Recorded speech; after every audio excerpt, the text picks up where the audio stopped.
السلام عليكم ورحمة الله وبركاته.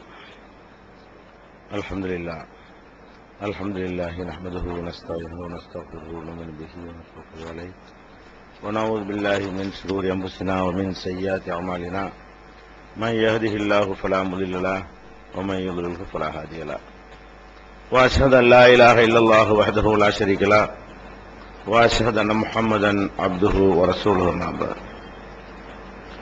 கண்ணியத்திற்குரிய எல்லாம் உள்ள அல்லாஹு ஜல்ல ஷானஹு தஆலாவின் நல்லடியார்களே, வாக்குறுதிகளையும் ஒப்பந்தங்களையும் நிறைவேற்ற வேண்டும் என்ற இந்த தொடரிலே கடன் வாங்குவது குறித்து கொடுப்பவர்களும் வாங்கக்கூடியவர்களும் எப்படி நடந்து கொள்ள வேண்டும் என்பதில் ஒரு பகுதியை சென்ற வாரம் பார்த்தோம். அதனுடைய தொடர்ச்சியாக நபிகள் நாயகம் ஸல்லல்லாஹு அலைஹி வஸல்லம் அவர்கள் சொன்னார்கள், ஒருவர் கடன் வாங்குவதாக இருந்தால் வாங்கும் பொழுது நாம் நிச்சயமாக எப்படியாவது இந்த கடனை திருப்பி கொடுத்து விட வேண்டும் என்ற நல்ல எண்ணத்தில் ஒருத்தர் கடன் வாங்கினால், அதற்காக அவர் பாடுபட்டாரையானால் அவருக்கு அல்லாஹ்விடமிருந்து ஒரு உதவி இருக்கிறது. நபிகள் நாயகம் ஸல்லல்லாஹு அலைஹி வஸல்லம் சொல்கிறார்கள், மன் அகத அம்வால் அன்னாசி யுரீது அதாஅஹா, கடனை திருப்பி கொடுக்கிற எண்ணத்தோடு யார் கடன் வாங்குகிறாரோ அத்தல்லாஹு அன்ஹு, அவர் சார்பாக அல்லாஹ் அந்த கடனை நிறைவேற்றுகிறான். அப்ப அந்த கடன் வாங்கக்கூடியவர்கள் மூணு வகையில் இருக்கிறார்கள். சில பேர் கொடுக்கவே மாட்டோம் என்று நினைத்துக் கொண்டே வாங்குகிறார்கள். முடிஞ்ச அளவுக்கு சுருட்டிக் கொள்வோம், அப்புறம் எப்படி நம்மள்ட்ட திருப்பி வாங்குறான்னு பார்ப்போம் என்று நினைத்து வாங்கக்கூடியவர்களும் இருக்கிறார்கள். சில பேர் வசதி இருந்தா கொடுத்துருவோம், இல்லைன்னா ஏமாத்திடுவோம் என்று இரண்டாம் நிலையிலிருந்து வாங்குகிறார்கள். சில பேர் தான் கொடுத்துடுவோங்கிற எண்ணத்தோட அந்த கடனை வாங்குகிறார்கள். இப்படி இந்த மூன்றாவது தரத்தில் இருந்து யார் கடன் வாங்குகிறார்களோ அவர்கள் சார்பாக அல்லாஹ் நிறைவேற்றுகிறான் அப்படின்னு சொல்றாங்க ரசூல் ஸல்லல்லாஹு அலைஹி வஸல்லம். அதே மாதிரி ரசூல் ஸல்லல்லாஹு அலைஹி வஸல்லம் சொல்கிறார்கள், மன் கான லஹு தைனுன், யாருக்கு கடன் இருக்கிறதோ, வலஹு நிய்யத்துன் ஐ யுரீதஹா, அதை நிறைவேற்றுகிற ஒரு எண்ணமும் யாருக்கு இருக்கிறதோ, இல்லா கானல்லாஹு லஹு அவனுன், அவனுக்கு ஒரு அல்லாஹ்விடமிருந்து ஒரு உதவி இல்லாமல் போகாது. அப்ப வாங்கும் போது நம்ம என்ன நினைத்து வாங்கணும், தேவையான முதல் பார்க்கணும், அவசியம் தானான்னு பார்க்கணும், திருப்பி கொடுக்கணுங்கிற எண்ணம் வந்து விட்டாலேயே நம்ம நிறைய கடன்கள் தப்பிச்சுக்கிறோம். திருப்பி கொடுக்கணும்னா என்ன செய்ய மாட்டோம், நம்ம சொந்த காசு இது, தேவையற்று நம்ம செலவழிச்சிடக்கூடாது, கிடைக்குதுங்கிறதுக்காக வேண்டி வாங்கி போட்டக்கூடாது என்ற எண்ணம் எல்லாம் அதுக்குள்ள அடங்கிடும். அப்ப கடன் வாங்கக்கூடிய ஒவ்வொருவரும் அல்லாஹ்வுடைய உதவி நமக்கு கிடைத்த அந்த கடனை நிறைவேற்றி மானத்தோட மரியாதையோட வாழணும். கடனோட இருந்தால் நம்ம தலை குனிஞ்சுதான் வாழணும். கடன் கொடுத்தவனுக்கு முன்னாடி வெட்க வேண்டி வரும், கேள்வி கேட்பான், கேலி செய்வான், திட்டுவான், பலவிதமான அசிங்கங்களை நம்ம சுமக்க வேண்டி வரும். இதெல்லாம் வேண்டாம்னு நினைத்தோமையானால் நமக்கு திருப்பி செலுத்த இயலுமா என்று தீர்மானம் செய்து கொண்டு திருப்பி செலுத்துவோம். எப்பாடுபட்டாவது என்ன செய்வோம், நம்முடைய செலவுகளை குறைத்தாவது அல்லது உழைப்பை அதிகப்படுத்தியாவது எப்படியாவது இந்த கடனை தீர்த்து விடுவோம் என்ற எண்ணத்தோடு தான் கடன் வாங்கக்கூடியவர்கள் கடன் வாங்க நினைக்க வேண்டும். இது ஒரு முக்கியமான ஒரு அம்சம்.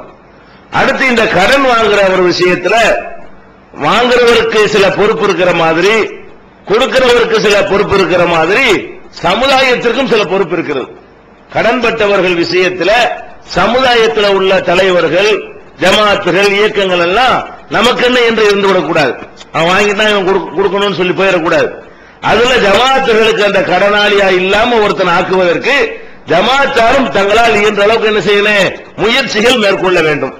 நபிகள் நாயகம் ஸல்லல்லாஹு அலைஹி வஸல்லம் அவர்கள் பல சந்தர்ப்பங்களில் இந்த கடன்பட்டவர்களுடைய செய்திகளுக்கு கிடைக்கும் பொழுதெல்லாம் அதுல போய் தலையிட்டு இருக்கிறார்கள். தலையிட்டு எப்படியாவது அந்த கடனில் இருந்து விடுபடுவதற்கான பல வழிகாட்டுதலையும் அவர்கள் செய்திருக்கிறார்கள். ஜாபிர் ரலியல்லாஹு அன்ஹு அவர்கள், அவங்களுடைய தகப்பனார் அப்துல்லா. இந்த அப்துல்லா அவர்கள் ஆரம்ப காலத்தில் உள்ள ஒரு முஸ்லிம் சஹாபி. அவர் உஹது போர்ல கொல்லப்பட்டுட்டார். உஹது போர்ல கொல்லப்படும் பொழுது அவர் சில பேர்கிட்ட கடன் வாங்கியிருந்தார். அப்ப கடனாளியாக கொல்லப்பட்ட உடனே கடன்காரர்கள் எல்லாம் ஜாபிர, இளைஞராக இருந்த ஜாபிர பிடிக்கிறாங்க. உங்க தகப்பனார் பட்ட கடனை உடனே நீ கொடுக்கணும் அப்படிங்கிறாங்க. இவரு எவ்வளவு சொல்லி பார்க்கிறாரு, தவணை கேட்கிறாரு, கொடுக்க மாட்டேங்கிறாங்க. அப்ப இவருடைய ஒரு தோட்டம் ஒன்று இருந்தது, தகப்பனாருடைய தோட்டம். தோட்டம்னா பேரிச்சம்பழம் தான், வேற ஒன்றும் உற்பத்தி ஆகாது. இந்த பேரிச்சம்பழங்கள் உற்பத்தி ஆகக்கூடிய தோப்பு என்று சொல்லலாம். மரங்கள் உற்பத்தி ஆகிறது தோப்பு. அப்ப பேரிச்சம்பழத்தினுடைய தோப்பு தான் அவருக்கு இருக்கிறது. அப்ப அந்த பேரிச்சம்பழத்தினுடைய பழங்களை கணக்கு போடுறாரு. அது கடனை விட கம்மியா இருக்கிறது. இவ்வளவையும் பறிச்சு நம்ம கடன்காரனு கொடுத்தா கூட நமக்கு கடன் அடையாது. அதோட குறைவாகத்தான் பழம் உற்பத்தி ஆகியிருக்கிறது. அதுக்கு மேல கடன் அதிகமாக இருக்குங்கிற மாதிரி ஒரு நிலைமை இருக்கிறது. உடனே நபிகள் நாயகம் ஸல்லல்லாஹு அலைஹி வஸல்லம் அவங்கள்ட்ட ஒரு முறையிடுறார், அல்லாஹ்வுடைய தூதரே, இந்த மாதிரி என் தகப்பனார் கடனை வைத்து விட்டு இந்த சின்ன ஒரு சொத்தை வைத்து விட்டு இறந்து விட்டார். கடன்காரர்கள் என்னை நெருக்குகிறார்கள், நான் என்ன செய்ய, எனக்கு ஒரு யோசனை சொல்லுங்கன்னு கேட்கிறார். உடனே நபிகள் நாயகம் ஸல்லல்லாஹு அலைஹி வஸல்லம் அவர்கள் புறப்பட்டு போறாங்க. யார் கடன் கொடுத்தாங்களோ அவங்க யூதர்கள். கடன் கொடுத்த அந்த யூதரை போய் என்ன செய்யறாங்க, சந்திக்கிறாங்க. சந்திச்சு என்ன செய்யறாங்க, இந்த மாதிரி இப்ப கடன் வாங்கிட்டாரு, தகப்பனார் பட்ட கடன் மகன் தான் அடைக்கணும், அவற்றை இல்ல, அவற்றை இருக்கிற இந்த தோப்பு மட்டும்தான் இருக்கிறது, இதுல உற்பத்தியா இருக்கிற இந்த கனிகளை தவிர வேற ஒண்ணு அவற்றை எந்த ஒரு வாய்ப்பும் இல்லை. அப்ப நீ என்ன செய்யணும் கேட்டா, உன்னுடைய கடனுக்காக வேண்டி இந்த தோப்புல இருக்கிற எல்லாத்தையும் நீ எடுத்துக்க, இதுல எவ்வளவு வருது மத்த தள்ளுபடி பண்ணி விட்டுரு அப்படின்னு கேட்கிறாங்க. அவற்றை முள்ளு அவ்வளவுதான், 1000 ரூபாய் கடன் வாங்கியிருந்தாரு, 500 ரூபாய்க்கு தான் சரக்கு இருக்கிறது, இந்த உலகப்ப அதுல சரக்கு இருக்குது, அதை வாங்கி கொண்டு அவரை கடன் ரிலீஸ் பண்ணி விடு. அவனுக்கு என்ன நம்ம கடன் கொடுக்குற ஏமாத்திட்டு போன்னு சொல்லல, அவன் நம்ம ஆளா, அவன் யஹூதி தானே, தரமாட்டோம்னு சொல்லி பாத்துக்குருவோம் அப்படி சொல்றவங்க இருக்கிறாங்க. அந்த கடனை வாங்கி போட்டு ஐடியா கட்ட என்ன செய்வாங்க, முடியாதுன்னு சொல்லி பாத்துக்குருவோம், கோர்ட்டுக்கு போகட்டுமே, இப்படி எல்லாம் ஐடியா பண்ணக்கூடியவர்களா இருக்கிறார்கள், நம்மளே சொல்லக்கூடியவர்கள் இருக்கிறார்கள். அப்படி சொல்லக்கூடாது. யஹூதியுடைய கடனா இருந்தா அந்த கடனை தீர்த்து தான் ஆகணும். அவனுக்கு நம்ம வாங்கின கடனை கொடுக்க கடமைப்பட்டிருக்கிறோம்.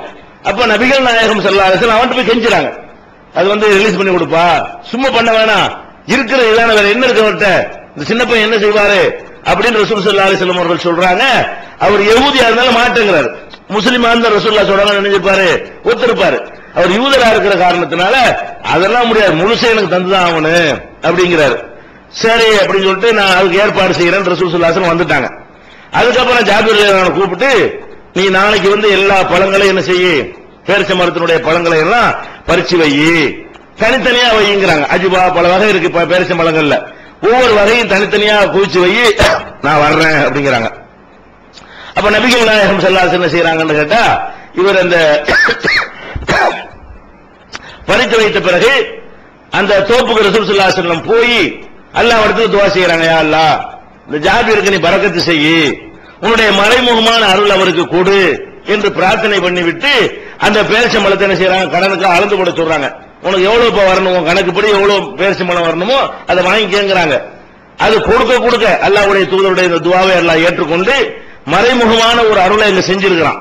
என்ன ஆச்சுன்னா, அவர் கடன் எல்லாம் கொடுத்தது எல்லாத்தையும் எழுதி போட்ட பிறகு அவருடைய கடன் டேலி ஆகி போச்சு. அப்புறம் மிச்சமா இருக்கிறது அந்த பேரிச்சம்பழம், அதற்கு மேல மிச்சமாக இருந்தது நான் பார்த்தேன். முதல்ல மதிப்பீடு செய்யும் பொழுது கடனுக்கு 10,000 நிலையில் இருந்தது. நபிகள் நாயகம் ஸல்லல்லாஹு அலைஹி வஸல்லம் அல்லாஹ் நபி கொடுக்கணும்னு தான் உங்களை பாடுபடுற, நீ சொல்லி இருக்கலாம், என் தகப்பனார் கடனை அவர் போய் கேட்டுக்க, நான் தர முடியாதுன்னு சொல்லி இருக்கலாம். ஆனா கொடுக்கணும்னு நீ நினைச்ச காரணத்தினால அல்லாஹ் எப்படி உதவி செய்யறான்னு பாத்தீங்களா, யார் கொடுக்கணும் நியத்து பண்ணி விட்டாரோ அவருக்கு அல்லாஹ் உதவி செய்வான்னு சொன்னாங்களே, அதை நபிகள் நாயகம் ஸல்லல்லாஹு அலைஹி வஸல்லம் காலத்தில் இந்த ஜாபிருக்கு அல்லாஹ் செஞ்சு காட்டுறான். அப்போ ஒரு கம்மியான உற்பத்தி இருந்தால் கூட அது அவருடைய கடன் அளவுக்கும் அதுக்கு மேலேயும் மிச்சமாகிற அளவுக்கு தன்னுடைய மறைமுகமான அருளை அந்த தோப்பின் மீது அந்த பழத்தின் மீது அல்லாஹ் சொரிந்து அந்த கடனில் இருந்து அவரை விடுதலை செய்கிறான். அப்ப நபிகள் நாயகம் ஸல்லல்லாஹு அலைஹி வஸல்லம் சமுதாய தலைவர் என்ற முறையில ஒரு தனி நபருடைய கடன் என்று என்ன செய்யல, அதை கண்டுகொள்ளாமல் இருக்கவில்லை. அதை தீர்ப்பதற்காக பேச்சுவார்த்தைக்கு அவங்களே போறாங்க, உள்ள நுழைகிறாங்க, எப்படியாவது அந்த கடன்ல இருந்து விடுவிச்சிருவோம். அந்த அப்துல்லாவும் குற்றவாளியா மறுமையில் நிப்பாரு, அப்துல்லாவுடைய நன்மைகள்லாம் யூதருக்கு போயிருமே, அதுக்காக வேண்டி ரசூல் ஸல்லல்லாஹு அலைஹி வஸல்லம் பாடுபட்டு அந்த கடனை அடைப்பதற்கு முயற்சி பண்றாங்க. அதே மாதிரி இன்னொரு நபிகள் நாயகம் ஸல்லல்லாஹு அலைஹி வஸல்லம், இதெல்லாம் புகாரில் வரக்கூடிய ஆதாரப்பூர்வமான ஹதீஸ்கள், இன்னொரு தோழரும் இதே மாதிரி கடன் பட்டார். கடன் பட்டார்னா அவரு டோட்டல் லாஸ் ஆயிட்டார், எதுவுமே இல்லை அவர்கிட்ட. இவற்றையாவது கடன் கொடுக்கிறது ஒரு பாதி அளவு இருந்தது, ஆனால் இன்னொரு கடன் பட்டாரு. அந்த கடன் பட்ட பிறகு இவற்றை எதுவுமே இல்லை, 1% கூட கொடுக்க முடியாது. அந்த அளவுக்கு இவர் முழுமையாக நினைஞ்சிட்டாரு, திவாலாக ஆகிவிட்ட நிலையில் ஆயிட்டார். அப்ப நபிகள் நாயகம் ஸல்லல்லாஹு அலைஹி வஸல்லம் முறையிடுறார், அல்லாஹ்வுடைய தூதரை கடனை வாங்கிவிட்டேன், இப்ப எந்த ஒரு சோர்ஸுமே இல்ல, ஒரு சின்ன தொகையை கூட என்னால கொடுக்க முடியாத நிலையில நான் இருக்கிறேன் அப்படிங்கிறாங்க. இது முஸ்லீம்கள் சம்பந்தப்பட்ட ஒரு விஷயம். இதுல யூதர்ட்ட அவர் வாங்கல, எல்லா முஸ்லீம்கள்ட்ட தான் பல பேர்கிட்ட வாங்கியிருக்கிறார், தனித்தனியா நிறைய பேர்ட்ட வாங்கியிருக்கிறார். எல்லா கடன்காரங்களும் போய் முக்கிறாங்க, அவர் கடனை கொடுக்க முடியல. இப்ப நபிகள் நாயகம் ஸல்லல்லாஹு அலைஹி வஸல்லம் என்ன பண்றாங்க, மக்கள் எல்லாம் கூட்டி இவருடைய நிலையை எடுத்து சொல்றாங்க. இவர் கடன் வாங்கி விட்டார், இந்த கடனை கொடுக்க வேண்டும், இவரிடத்தில் வசதி இல்லை, கடன் கொடுத்தவர்கள் அதை மன்னித்து விட தயாரா இல்லை கேட்கிறாங்க. அவங்க மன்னிச்சு விட்டா பஞ்சாயத்து இல்ல, அவர்கள் மன்னிக்க மாட்டேன், எங்களுக்கு கடன் தான் வேணும்னு சொல்லுகிறார்கள். அப்ப நீங்க வந்திருக்கக்கூடிய மக்கள் எல்லாம் உங்களால் இயன்றதை அவர் கொடுங்க, யாரு கடன் வாங்கி இருக்கிறாரோ அவர் கொடுங்க அப்படின்னு சொல்றாங்க. அப்ப ஆனாலும் என்ன செய்யறாங்க, அந்த கடன்பட்ட சஹாபிக்கு வந்து தங்களால் இயன்ற ஒரு தர்மத்தை கொடுக்கிறார்கள் கடனை செலுத்துவதற்காக வேண்டி. அந்த சபையிலேயே ஒரு தொகை வந்து கலெக்ஷன் ஆகுறது. அப்ப அதை பார்த்தோம்னு சொன்னா கடனை விட கம்மியா தான் இருக்கிறது, அது கூட கடன் அளவுக்கு வரல. இவரை வசூல் பண்ணி பார்த்த பிறகு கூட இவர் எவ்வளவு கடன் கொடுக்க வேண்டுமோ அந்த அளவுக்கு அந்த தொகை இல்ல. அப்ப நபிகள் நாயகம் ஸல்லல்லாஹு அலைஹி வஸல்லம் சொன்னாங்க, அந்த கடன்காரர் எல்லாரும் கூப்பிட்டாங்க, பஞ்சாயத்து பண்றாங்க. இதெல்லாம் நம்ம கடமை, சமுதாயத்தில இருந்து ஏதாவது ஒரு பிரச்சனை ஆக்கி எஸ்னோடு ஆக்கி விட்டுருன்னு. இந்த கடனை காரணம் சொல்லிக்கிட்டு இவன் அவனுக்கு எதிராக போறது, இவன் அவனுக்கு எதிராக போறது, அவனை பத்தி இவன் பேசுறது, இவனை பத்தி அவன் பேசுறது, இவன் அவனை அடிக்கிறது, அவன் இவன் அடிக்கிறது, இவன் போலீஸுக்கு போறது, இப்படிலாம் விடக்கூடாது. சமுதாயத்தில் யாரையும் நம்ம கூப்பிட்டு வச்சு பேசி என்ன செய்யணும், யதார்த்தமான நிலைக்கு ஏற்றவாறு ஒரு நல்ல ஒரு முடிவு என்ன செய்யணும், எடுக்கணும். அப்ப அந்த கடன்காரங்க என்ன சொல்றாங்கன்னா, இந்த பாரு இவற்ற ஒண்ணுமே இல்ல, தர்மம் தான் வாங்கியிருக்கிறோம், அப்படி இருந்து கூட அது போதுமானதா இல்ல. அப்ப இவ்வளவுதான் வந்திருக்கிறது, ஒரு 1000 ரூபாய் கடன்னா 500 700 வந்திருக்கும், குறைவா வந்திருக்கிறது. அப்ப என்ன செய்யறாங்க ரசூல் ஸல்லல்லாஹு அலைஹி வஸல்லம், நீங்க எவ்வளவு யார் யார் கடன் கொடுத்தீர்களோ அதுக்கு அந்த சதவீதத்துக்கு ஏற்றவாறு இதை பிரிச்சுக்கிறங்க. முழுசாவெல்லாம் தலையலாத அவருக்கு இதோட அவர் கடனை தள்ளுபடி போட்டுருங்க. 100 ரூபாய் கொடுத்தவர் 70 ரூபாய் வாங்கிக்க, 200 ரூபாய் கொடுத்தவர் 140 ரூபாய் வாங்கிக்க. அந்த சதவீதத்து கணக்குப்படி எவ்வளவு குறைவா இருக்கிறதோ எல்லாரும் அவங்க தொகைக்கு குறைத்து கொண்டு நீங்க வாங்கிக்கிறீங்க. விளைச்சலுக்கும் இல்லாத ஆளிக்க இதுக்கு மேல ஒருவனை தர முடியாது, அவர் அவ்வளவுதான் இருக்கிறது அப்படி தீர்ப்பளிக்கிறாங்க. அப்ப அவர்கள் என்ன செஞ்சாங்க, ஒத்துக்கொண்டாங்க. ஒத்துக்கொள்ள மறுமையில் மாட்டிக்கிறாங்க, வேற வழி இல்லப்பா இதையாவது வாங்கிட்டு போங்க, இல்லன்னா அவரால் தர முடியாது, இதான் ஏழும், அதுக்கு மேல அவர்கிட்ட எந்த ஒரு சக்தியும் இல்ல. அதுவும் பல பேர்கிட்ட வசூல் பண்ணி தான் அந்த கடனை கொடுப்பதற்கு என்ன செஞ்சிருக்கிறோம், ஏற்பாடு செஞ்சிருக்கிறோம் என்பதெல்லாம் புரிய வைத்த பிறகு அந்த கடனாளியை ஒத்துக்கிட்டு போயிட்டாங்க. அப்ப இதெல்லாம் ஒரு சமுதாய தலைவர்கள் தலையிடுறாங்களா இல்லையா? ஒரு ஆளுடைய கடன் கொடுக்கவே முடியலங்கும் போது ஒண்ணு போய் பேச்சுவார்த்தை நடத்தி குறைக்க முயற்சி பண்றாங்க, அல்லது மக்கள்கிட்ட திரட்டி அந்த கடனாளியுடைய கடனை நீக்கிறாங்க. மக்கள்கிட்ட வசூல் பண்ணியாவது ஒருத்தர் கடனாளியா இருக்கக்கூடாது, மூத்தா போகும்போது கடன் பட்டவனா மூத்தா போயிடக்கூடாது என்பதுல அவ்வளவு அக்கறை செலுத்துகிறார்கள். அதே மாதிரி யாராவது இறந்துட்டாங்கன்னு சொன்னா ஜனாசா தொழுவர் ரசூல் ஸல்லல்லாஹு அலைஹி வஸல்லம் தொழுவிப்பாங்க. அவங்களுடைய தொழுகையை எல்லாரும் ஆசைப்படுவாங்க. ஏன், அல்லாஹ்வுடைய தூதர் நமக்காக துவா செஞ்சாங்கன்னு சொன்னா அது கண்டிப்பா அல்லாஹ் ஏத்துக்குருவான், சாதாரண மனிதர்களுடைய துவாவை போன்றது இல்ல அது அப்படிங்கறத எல்லாரும் விரும்புவாங்க. அப்ப நபிகள் நாயகம் ஸல்லல்லாஹு அலைஹி வஸல்லம் ஒரே ஒரு கண்டிஷன் தான், என்ன செய்வாங்க, ஜனாசா கொண்டு வச்ச உடனே கேள்வி என்ன, இவர் கடன் வாங்கி இருக்கிறாரா? ஜனாசா கொண்டு வச்ச உடனே வேற எதையும் கேட்க மாட்டாங்க, இவர் நல்ல மனுஷனா ஒழுக்கமானவா பண்பு அதெல்லாம் பத்தி கேட்கறது கிடையாது. என்ன கேட்பாங்க, கேள்வி இதுதான், இவர் கடன் யார்ட்டையாவது வாங்கி இருக்கிறாரா, ஹல் அலைஹி தைனுன், இவர் கடன் ஏதாவது இருக்குதா கேட்பாங்க. ஆமா அப்படி சொன்னாங்கன்னா அந்த கடனை தீர்ப்பதற்கு சொத்து வச்சிருப்பாரு, கடன் மட்டும் வாங்கிட்டார அதை தீக்கிறதுக்கு சொத்து பத்தி ஏதாவது ஆடோ மாடோ ஒட்டகமோ ஒரு தோப்போ துறவோ ஏதாவது இருக்குதா கேட்பாங்க. ஆமா, அந்த சொத்து அந்த கடனை தீக்கிறதுக்கு போதுமானதா இருக்குமா கேட்பாங்க. மூணாவது கேள்வி, போதுமானதா இருக்கும், அப்ப தொழுவிப்பாங்க. அப்ப அந்த சொத்தை வச்சு கடன் தீர்ந்துரும். அவர் என்ன கடன் வாங்கியிருக்கிறார், அந்த கடனுக்கு வந்து அந்த எவ்வளவு சொத்து வச்சிருக்கார் அந்த சொத்து கணக்கு சரியா நேராக்கி விடும் என்று சொன்னால் அவருக்கு தொலை வைப்பாங்க. அல்லது என்ன செய்வாங்க, இவர் கடன் வச்சிருக்கிறாரு ஆனா சொத்து எதுவும் வச்சுட்டு போகல அப்படின்னு சொன்னா அப்ப என்ன செய்வாங்க, ரசூல் ஸல்லல்லாஹு அலைஹி வஸல்லம் அவர்கள் யாராவது இந்த கடனை ஏத்துக்கணுங்கிறதுக்காக வேண்டிய, யாராச்சும் இந்த கடனை வந்து பொறுப்பேற்றுக்கிறதுங்கிறதுக்காக வேண்டிய, அப்படியானால் நான் தொழுவிக்க முடியாது.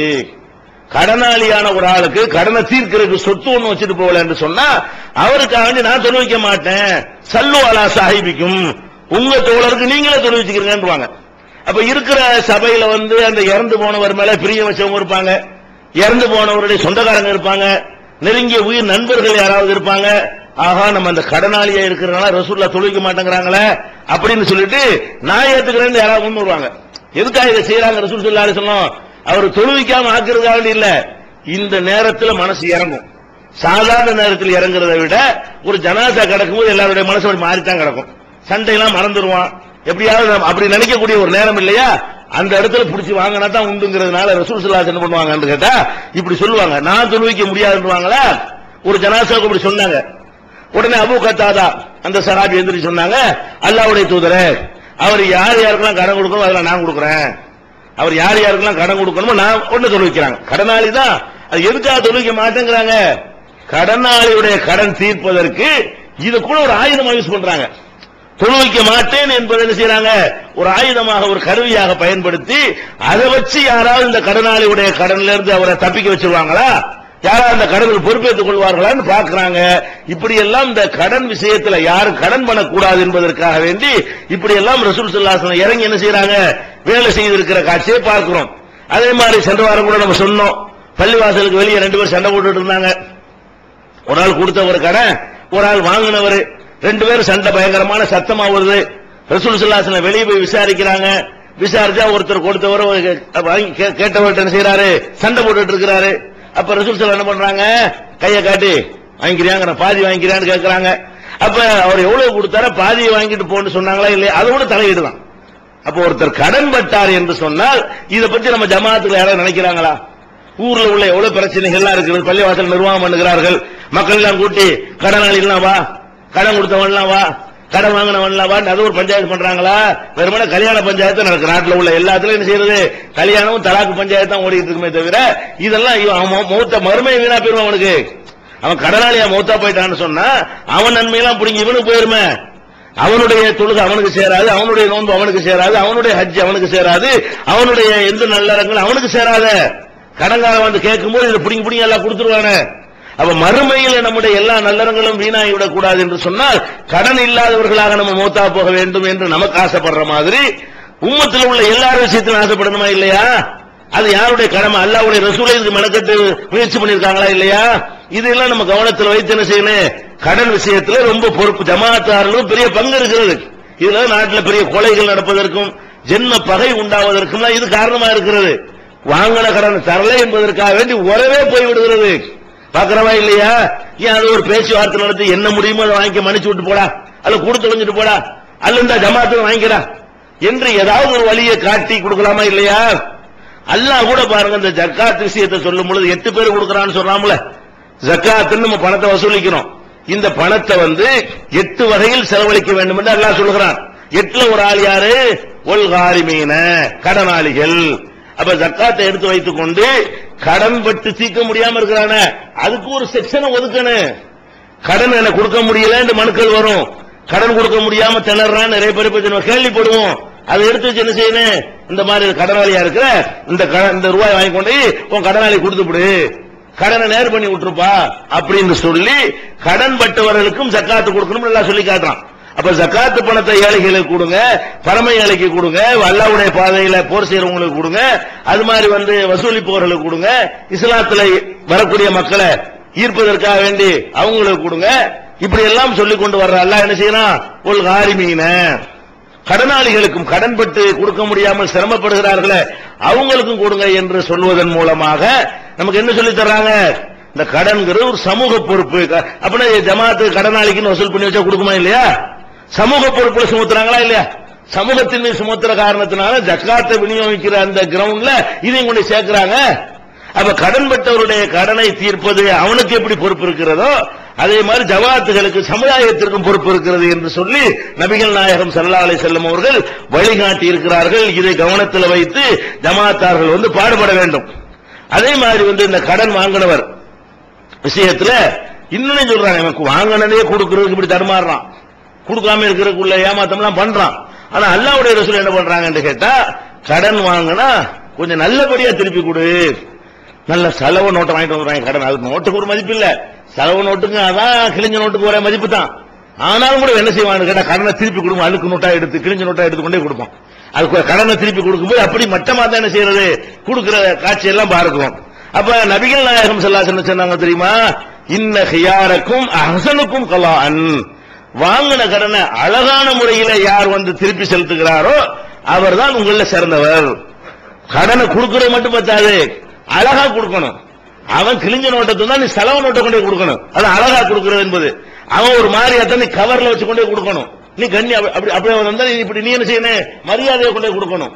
அப்ப கண்ணியமான முறையில சிறந்த முறையில யார் திருப்பி செலுத்துகிறாரோ அவர்தான் உங்கள சிறந்தவர் என்று சொல்லி நபிகள் நாயகம் ஸல்லல்லாஹு அலைஹி வஸல்லம் அவர்கள் கடன் கொடுப்பவர்களுக்கு நம்ம வாங்கினதே கொடுக்கறோம் யோசிக்கிறான். சிறப்பா கொடுப்பா, நீ உனக்கு எவ்வளவு கஷ்டப்பட்டு தந்தா.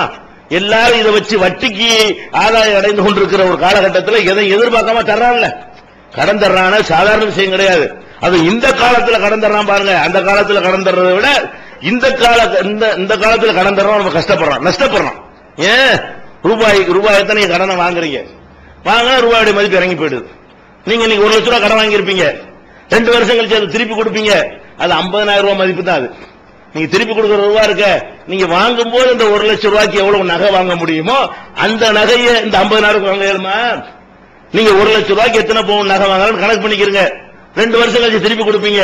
இப்ப 14,000 ரூபாய் இருக்கிற நகை 28,000 ரூபாய் போயிருக்கும். அப்ப என்ன வாங்கினேன், உங்க ரூபாய்க்கு பாதி தான் வாங்கணும். எல்லா பொருளும் அப்படிதான், அரசுல இருந்து பருப்புல இருந்து எல்லா பொருளுமே தாறுமாறா ஏறி போயிடும். அப்ப இந்த கடன் தர்றான 1 லட்சம் ரூபாய் தரும் போது அதனுடைய மதிப்பு என்ன, நீ திருப்பி கொடுக்கிற 1 லட்சம் ரூபாய் அதுக்குள்ள மதிப்பு என்ன? அவன் தந்த 1 லட்சம் ரூபாயோட மதிப்பு 1 லட்சம் ரூபாய், நீ திருப்பி கொடுக்கிற 1 லட்சம் ரூபாயோட மதிப்பு 50,000 ரூபாய் தான். அந்த நீ கொடுத்த அந்த 1 லட்சம் ரூபாய்க்கு 50,000 ரூபாய் சாமான் தான் வாங்க இயலும் அன்றைக்கு உள்ள கணக்குப்படி. அப்ப நம்ம கடன் வாங்குறோம் என்ன நினைக்கணும், கடன் தர்றாரு நஷ்டப்படுத்தான் தர்றாரு, மார்க்க சொன்னதுக்காக தான் தர்றாரு, எல்லாரும் வட்டிக்கு பின்னாடி அலையக்கூடிய நேரத்தில் நமக்கு உதவிதான் அவர் செய்கிறார் என்று சொல்லி ரொம்ப நன்றியோட விசுவாசத்தோடு நினைத்து பார்த்தார்களே. ஆனால் கடனையும் கொடுத்துருவார்கள், அது அழகாவும் கொடுப்பார்கள். அழகா கொடுக்கறா எப்படி, இந்த பாரு அழகா கொடுக்கறா நம்மளுக்கு கண்ணியமா பேசினா தான் அழகா கொடுக்கணும். நம்மள்ட்ட கரடு முரடா நடந்துகிட்டு அழகா கொடுக்க கூடாதுன்னு கிடையாது. கரடு முரடா நடக்கிற ஒரு விஷயத்துல அதை சொல்லவே செஞ்சாங்க ரசூல் ஸல்லல்லாஹு அலைஹி வஸல்லம். எப்படி சொல்றாங்க, ஒரு ஆள் வர்றாரு, அல்லாஹ்வுடைய ரசூலே கடன் வாங்கி இருக்கிறாங்க, சொந்தத்துக்கு இல்ல, ஏதோ ஒரு ஆளுக்கு கொடுக்க வேண்டிய சொன்னா ஒரு ஒட்டகத்தை வாங்கி என்ன செய்வாங்க, அந்த ஏழைக்கு கொடுத்துருப்பாங்க ஜமாத்து சார்பா. அந்த கடனை உங்களுக்கு கொடுக்க முடியல. கிராமத்தில் ஒரு முஸ்லீம் தான் அவரு, ஆனா கிராமவாசி ஒன்னும் புரிய நாகரிகம் தெரியாது. அவர் என்ன செய்யறாரு, ரசூலுல்லாஹ்ட்ட கடன் வாங்கினீங்க என்ன ஆச்சுங்கிறாரு.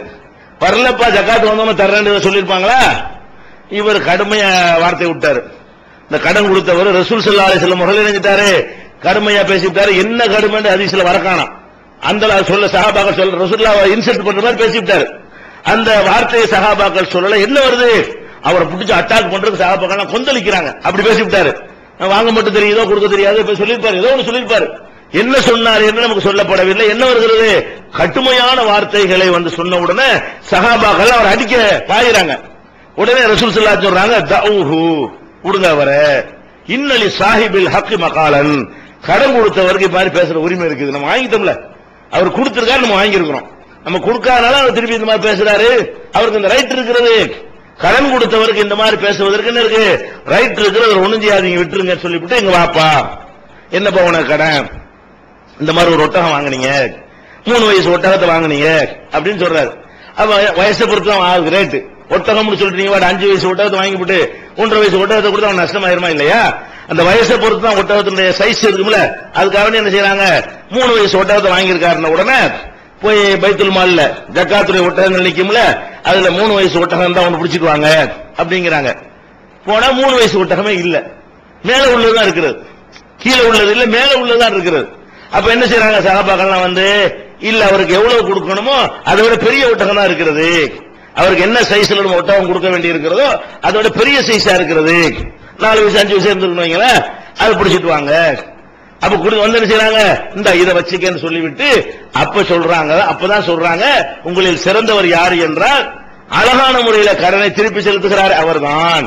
அப்ப வாங்கினது 4 வயசு 3 வயசு ஒட்டகம், அது ஒரு உதாரணமா 200 கிலோ ஒட்டகம்னு சொன்னா 300 கிலோ ஒட்டகத்தை கொடுக்குறாங்க, அதிகமான எடை உள்ள ஒட்டகத்தை திருப்பி கொடுக்குறாங்க. அப்ப அந்த கோபமா பேசி ஆத்திரம் ஆடுறவருக்கு பேசி நாகரிகமா நடக்கலையே, அவருக்கு தான் ரசூல் ஸல்லல்லாஹு அலைஹி வஸல்லம் அழகா திருப்பி கொடுக்குறாங்க. பண்பாடோட கேட்டவருக்கு திருப்பி கொடுக்கறது எப்படி நீங்க பாத்துக்கணும். இவ்வளவு கரடுமுரடா காட்டுமிராண்டித்தனமாக ஒருத்தர் ரசூலுல்லாஹ் திட்டி இருக்கிறாரு, அவருக்கு போய் இப்படி கொடுக்க, இது வட்டியில சேராது. அவரா எதிர்பார்த்து அதை கேட்டு வாங்கினா வட்டியா சேரும். நீங்க ஒரு 1000 ரூபாய் கடன் வாங்கிட்டு அல்ல நிறைய பறக்க செஞ்சுட்டானா ஒரு 2000 ரூபாய் வச்சு கொண்டு கொடுங்க, தப்பு கிடையாது, இருக்கட்டும் பரவாயில்லைங்க, இது வட்டியில சேராதீங்க.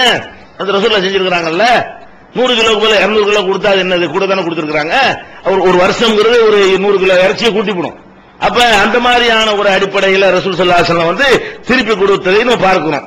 அதே மாதிரி ஜாபீர் ரலியல்லாஹு அன்ஹு சஃபர்ல பிரயாணத்தில் இருக்கிறாங்க. பிரயாணத்தில் வந்து கொண்டிருக்கும் பொழுது ஜாபீர் கடைசியா வர்றாரு. கடைசியா வர்ற காரணம் ஜாபீர் அல்லாஹ் தெரியும் அப்துல்லாவுடைய மகன், அந்த உஹது போர்ல ஷஹீதான ஆட்கள் மேல ரசூலுல்லாஹ்க்கு ரொம்ப மரியாதை. அவங்க வீட்டு பிள்ளை எல்லாம் நம்ம அன்பா வச்சிருப்பாங்க. அவர் இளைஞர் கேட்கறாங்க, என்னப்பா கடைசியா வர்ற, இந்த மண்ணாங்கட்டி ஒட்டகத்தை வச்சிருக்கிறேன், ஓடவும் மாட்டேங்குது, ரொம்ப சோம்பேறித்தனமான ஒட்டகமா இருக்குது அப்படின்னு அவர் சொல்றாரு. உடனே ரசூல் ஸல்லல்லாஹு அலைஹி வஸல்லம் அந்த ஒட்டகம் சரியில்லையில இது எனக்கு வித்துறியா அப்படிங்கிறாங்க. ரொம்ப நல்லா போச்சு, யார் கிடைக்கலன்னு பார்த்துட்டு இருக்காரு, வேற வாங்கிக்கலான்ட்டு. அப்ப இதை நானே உனக்கு வாங்கிக்கிறேன், ரூபாயை வந்து மதீனாவுல வந்து வாங்கி ஊருக்கு போகணும்னு வாங்கிக்க அப்படின்னு சொல்லிட்டு, இப்ப இது ஏன் ஒட்டகமாச்சு, நீ ஏறி வா அப்படின்னு சொல்லிடுறாங்க. அப்ப எவ்வளவு ரூபாய்க்கு பேசினாங்களோ அந்த ரூபாய் வாங்குறதுக்காக வேண்டி என்ன செய்யறாரு, நேர ஊர் நெருங்கின உடனே நீ நேர பள்ளியாசல்ல மஸ்ஜித் நபவிக்கு வந்துட்டு நான் உனக்காக வெயிட் பண்ணிருப்பேன், 2 ரக்காத் தொழுது என்ன வந்து பாரு. பாக்குறாரு. பார்த்த உடனே அபூ ஹுரைரா கூப்பிட்டு என்ன செய்யறாங்க, பிலாலை கூப்பிட்டு இவருக்கு கொடுக்க வேண்டியது உங்களுக்கு கொடுக்க வேண்டியிருக்கு, கொடுக்கும்போது அதிகமா கொடுத்துரு. எவ்வளவு வரல, 100 திர்ஹம் கொடுக்க வேண்டியது வைங்களேன், ஒரு 110 திர்ஹத்தை கொடுத்துரு அப்படிங்கிறாங்க. பேசுனது 100 திர்ஹம்னா அதை விட அதிகமாக கலானி சாதனி ரசூல் ஸல்லல்லாஹு அலைஹி வஸல்லம் எனக்கு திருப்பி தந்தார்கள். என்ன வேலை பேசினார்களோ அதோட கூடுதலா தந்தார்கள். அப்ப அந்த இது ஒரு கடன் மாதிரி தானே, கடனாக வந்து நினைச்சிட்டாங்க, அந்த ஒட்டகத்தை வாங்கிட்டாங்க, ஒட்டகத்தை கடனா வாங்கி கொண்டார்கள். இப்ப பின்னாடி ரூபாயை கொடுக்கறாங்க. எப்படி கொடுக்கறாங்க, எவ்வளவு பேசினார்களோ அதை விட ஜாஸ்தியாக அதிகமாக கொடுக்கிறார்கள். அதோட நிக்கல, அது அல்லாஹ்வுடைய ரசூலுடைய அந்த தன்மை, அதுதான் மக்கள் அவங்க நின்றாங்க. காசையும் கொடுத்துட்டு ஒட்டகத்தை நீயே வச்சுக்கிட்டாங்க, பேருக்கு வாங்குற மாதிரி வாங்கிவிட்டு இவர் நல்ல ஒரு ஒட்டகம் வாங்கிக்கிட்டுங்கிறதுக்காக வேண்டிதான் அதை வாங்கினாங்களே தவிர ரசூலுல்லாஹ்வுடைய தேவைக்கு வாங்கல. அவருக்குரிய ஒட்டகத்தையும் அந்த ஒட்டகத்தையும் அவர்கிட்ட கொடுத்துட்டு நான் வாங்கினேன்ல, அது இப்ப நான் உனக்கு அன்பளிப்பா தரேன் வச்சுக்க அப்படின்னு சொல்லி, அப்ப ஒட்டகத்துக்கு ரூபாயும் கொடுக்குறாங்க, அதுக்கு மேற்கொண்டு கொடுக்குறாங்க, அந்த ஒட்டகத்தையும் திருப்பி வேற கொடுக்குறாங்க என்று சொன்னால், அப்ப இப்படியாக நம்ம கடன் வாங்குகிறவர்கள் விஷயத்தில் இந்த மாதிரி பெருந்தன்மையாக நம்ம நடந்து கொள்ள வேண்டும். இப்படி எல்லாம் எண்ணம் இருந்துச்சுன்னு சொன்னா வாங்கின கடனை ஏமாத்துவோமா? இதை கவனத்தில் கொண்டு நடக்கக்கூடிய நன்மக்களாக அல்லாஹ் நம்மை ஆக்கியல்வோம். சகோதரர்களே, இப்போது பிள்ளைகளை எல்லாம் கல்விக்கூடங்கள்ல சேர்க்க வேண்டிய நேரம், சேர்த்துக் கொண்டிருக்கிறார்கள். இப்படி சேர்க்கக்கூடிய நேரத்தில் பிற்பட்ட சமுதாயத்திற்கு என்று அரசாங்கத்தில் நிறைய சலுகைகள்லாம் இருக்கிறது. அதாவது படிக்கிறதுல கல்விக்கு உதவித்தொகை வாங்குறது, இடஒதுக்கீடு வாங்குறது, படிச்சு முடிச்ச பிறகு பிற்பட்டவர்களுக்கு கடன் வாங்குறது, இதுகள் எல்லாம் வந்து நாட்டில் அரசாங்கத்தில் நிறைய சமுதாயங்களுக்கு கொடுக்கறாங்க. அப்ப முஸ்லிம்களையும் சில பேரை பிற்பட்டவர்கள் என்று அரசாங்கம் கணக்கில் சேர்த்திருக்கிறது. அந்த லிஸ்ட்ல நீங்க இருந்தா தான் அது கிடைக்கும். இது நிறைய பேர் எடுக்கிறது இல்ல. கம்யூனிட்டி சர்டிபிகேட் இருக்க, ஜாதி சான்றிதழ் இருக்கு இல்லையா, அதை முறையாக வாங்கினா தான் நமக்கு என்ன செய்யும். இப்ப வசதியா இருக்கக்கூடிய நம்ம அந்த மாதிரி பிரிவுல சேரணும், நம்மகிட்ட தான் பணம் ரொம்ப இருக்குது, நம்ம 50 லட்சம் ரூபாய் கொடுத்து டாக்டர் சீட் வாங்கலாமா நினைச்சிருக்கீங்க. இப்படி எல்லா காலத்துக்கும் இருப்பீங்களா? நாளைக்கு நம்மளே கஷ்டப்படக்கூடிய நிலை வரலாம், அரசாங்கத்தில் லோனுக்கு போடலாம். முற்பட்ட சமுதாயம் லோன் கேட்டா அவன் ஜாஸ்தியா தரமாட்டான். பிற்பட்ட சமுதாயம்னா அதுக்கு தனியா ரூல் இருக்கிறது. அவங்களுக்கு நிறைய விதிகள் எல்லாம் தளர்த்தி விட்டுருவான், மானியம் வேற கொடுப்பான். இப்படி பலவிதமான வாய்ப்புகள் எல்லாம் எதை கொண்டு கிடைக்கும்? இந்த ஆரம்பத்தில் சேர்க்கும் போது வாங்குறீங்களா சர்டிபிகேட், ஜாதி சான்றிதழ்ங்கிறான, அதை வச்சுதான் தீர்மானிக்கவே படும். முஸ்லிம்களை பொறுத்த வரைக்கும் 6 பிரிவு தான் எதுல சேருது, பிற்பட்ட சமுதாயத்தில் சேர்கிறது. நீங்க சர்டிபிகேட் எடுக்கும் பொழுது இந்த 6ல 1 போட்டுதான் நீங்க எடுக்கணும். அப்பதான் நீங்க பிற்பட்டவர்களுக்கு உரிய சலுகையை பெற முடியும். ஒன்னாவது லெப்பைண்ட் போடணும். லெப்பைண்ட் போட்டால் என்ன செய்யலாம், நம்ம இந்த மாதிரியான பிற்பட்டவர்கள் லெப்பைண்ட் இருந்துட்டா போதும், வேற ஒரு ஆதாரம் கேட்க மாட்டான். அப்ப லெப்பைங்கிற ஒரு அடிப்படையில் நம்ம இருந்தோமே ஆனால் அவங்களுக்கு இந்த மாதிரி சலுகை உண்டு. அதே மாதிரி தக்னிங்கிற பேரு, லெப்பைண்ட் தக்னின்னு போட்டுக்கிறங்க. தக்னி போட்டு எடுக்கிற பெரிய விஷயம், ஜமாத்துல கடிதம் கொடுத்து தந்துருவாரு, பெரிய மேட்டர்லாம் கிடையாது. நமக்கு ஜாதி மத்த சமுதாயம் மாதிரி வந்து ஜாதி ஒரு மேட்டர் கிடையாது. நம்ம பிற்பட்ட சமுதாயத்தில் இந்த பேரெல்லாம் எதெல்லாம் வச்சிருக்கிறானோ நம்ம அதை ஆய்க்கிற வேண்டியதான், பெரிய மேட்டர்லாம் கிடையாது. அதனால லெப்பைங்கிற பேரு, தக்னிங்கிற பேரு, பட்டாணிங்கிற ஒரு பேரு, மாப்பிள்ளா, மாப்பிள்ளான்னு கேரளாவில இருந்து வந்தவங்க மாப்பிள்ளான்னு நீங்கள் அப்படிதான் அவசியம் இல்லை, நீங்கள் மாப்பிள்ளான்னு போட்டுக்கலாம். அப்ப மாப்பிள்ளாங்கிற ஒரு பேரு, அது மாதிரி செய்யதுன்ற ஒரு பிரிவு, சேக்குங்கிற ஒரு பிரிவு. 6 நல்ல மனப்பாடம் பண்ணி வச்சுக்கிறீங்க. லெப்ப தான் போடணும் அவசியம் கிடையாது. லெப்ப, தக்னி, பட்டாணி, மாப்பிள்ளா, செய்யது, சேக்கு, இந்த 6 போட்டு இருந்தா தான் என்ன செய்யும், நீங்க பேக்வேர்ட்ல ஓடியாந்துருவீங்க. 3.5 இடஒதுக்கீடு கொடுக்கறான்ல, அதுல வருவீங்க. கல்விக்கு உதவி கொடுப்பாங்க, நாளைக்கு 1ஆம் கிளாஸ் சேர்க்கும் போது ஒழுங்கா சேர்க்கணும், அப்ப அதுல நீங்க வந்துருவீங்க. அது மாதிரி வந்து நாளைக்கு கடன் தர்றது, வேற வேற வசதிகள் தர்றது, அத ஒரு டிவியே கொடுக்குறாங்க, நான் பிற்பட்ட சமுதாயத்தை தர்றேன்னு சொல்லிட்டாங்கன்னா இந்த ஒண்ணு போதும், எல்லாத்தையும் வாங்கிக்கலாம். பேக்வேர்டா இருக்கிறவங்களுக்கு உள்ள என்னென்ன சலுகைகள் கொடுக்கப்படுகிறதோ அது எல்லாம் நமக்கு கிடைக்க வேண்டும் என்று சொன்னால் ரெக்கார்ட்ல இருக்கணும். நீங்க ஆக கீழே கிடந்தாலும் சரி, ரெக்கார்டு மட்டும் தப்பா இருந்துச்சுன்னா கிடைக்காது. நீங்க எவ்வளவுதான் பிச்சைக்காரனா இருந்தாலும் சரி, ரெக்கார்ட்ல இதெல்லாம் இல்லைன்னு வைங்க, இல்லையா பேப்பர்ல நீ முன்னேறி இருக்கேன்றான். நீங்க நெசமா பின்னேறி இருப்பீங்க, அவன் என்ன பார்ப்பான், இல்லையா பேப்பர்ல நீ நல்லா இருக்க போடான்றான். அப்ப நீங்க பெரிய கோடீஸ்வரனா இருக்கிறீங்க, பேப்பர்ல போய் இருந்தேன்னு வைங்க, இப்ப நீங்க பின்தங்கி இருக்கிறீங்க. நீங்க பின்தங்கி இருக்கிறது, பின்தங்காம இருக்கிறவங்க எது தீர்மானிக்கும்? பேப்பர் தான் அரசாங்கத்துக்கு தீர்மானிக்கும். அதனால ஒழுங்கா சர்டிபிகேட் எடுக்கும் பொழுது இந்த 6ஐ மனதில் வைத்துக் கொண்டு 6ல ஏதாவது ஒரு பிரிவாக நம்ம எடுத்துக்கொண்டோமே ஆனால் அப்ப நமக்கு என்ன கிடைக்கும்? அரசாங்கத்தில் உள்ள எல்லா சலுகைகளையும் பெறலாம். இதையும் கவனித்து புத்திசாலித்தனமாக நடக்கக்கூடிய நன்மக்களாக அல்லாஹ் நம்ம